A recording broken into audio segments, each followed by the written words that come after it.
L'histoire commence à Montagnac, pas très loin de Pézenas. Un terroir longtemps négligé, mais pourtant étonnant.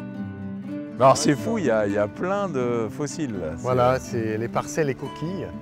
Et c'est un sol marno-calcaire qui fait la syrah historique du Clos des Murs. Pour tout te dire, il y avait un aramon ici qui a été arraché 5 ou 6 ans avant. Et après, on a replanté de la syrah et du grenache là-bas. Ouais.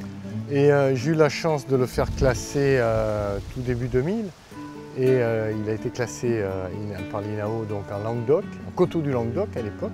Et j'avais fait mes premières 14 000 bouteilles du Clos des Murs.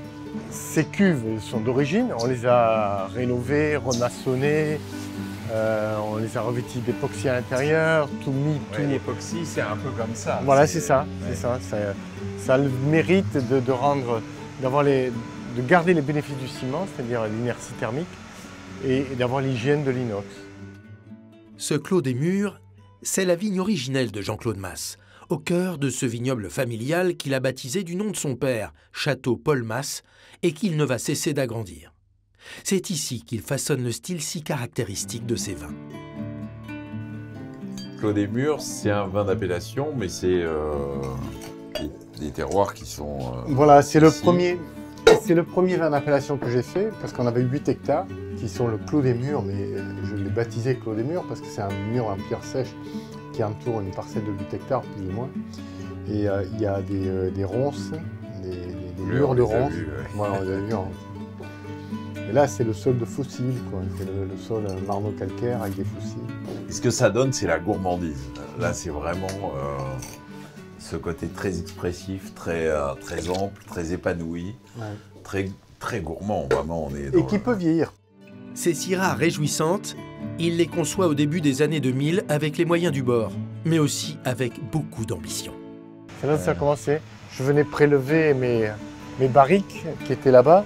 Je prélevais ma cuve de... C'est les vignes qu'on a vues là tout à l'heure, Nicole. Voilà, c'est les vignes du Clos des Murs. Murs. C'était ces 8 hectares originaux, mes 8 premiers hectares. Aujourd'hui, on est passé à combien d'hectares? Ici, autour d'ici, il y en a 250. Oui, ça, c'est un peu agrandi. Voilà, ouais, agrandi, ouais. Pratiquement à la même époque, Jean-Claude Mas a une idée géniale qui va transformer sa vie et surtout lui donner la capacité de développer son projet. Cette idée, née dans le contexte économique et politique du début des années 2000, part d'un constat fort et y répond avec une incroyable efficacité. Tu as démarré avec une marque quand même, Arrogant Frog. J'ai une formation marketing, communication, finance. Alors ça naît d'une constatation en 2000 et voir en 2001, 2002 les vins du Languedoc se casser la gueule aux États-Unis, partout dans le monde, l'Australie exploser. Et je me suis dit, mais merde alors, ils vont nous virer de partout, notamment l'Angleterre, partout.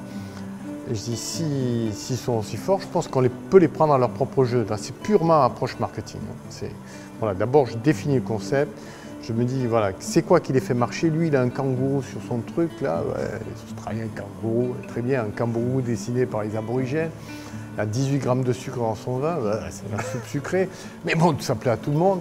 Je dis, mais je les emmerde, je vais faire mieux qu'eux. Et je me suis dit, qui on est? Bon, on est des arrogants. On a le vin plus qu'ailleurs. Et moi, je défraude. Au début, c'était la grenouille, quoi. Je mettais la grenouille arrogante.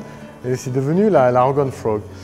Et du moment que j'ai dépeint un trait de caractère indiscutable des Français, et surtout des Français dans le vin, nos amis anglais... Surtout quand c'était vu par les Anglais, ça y est. Nos amis anglais, ils sont sortis, winery de l'année, meilleur packaging pour un vin.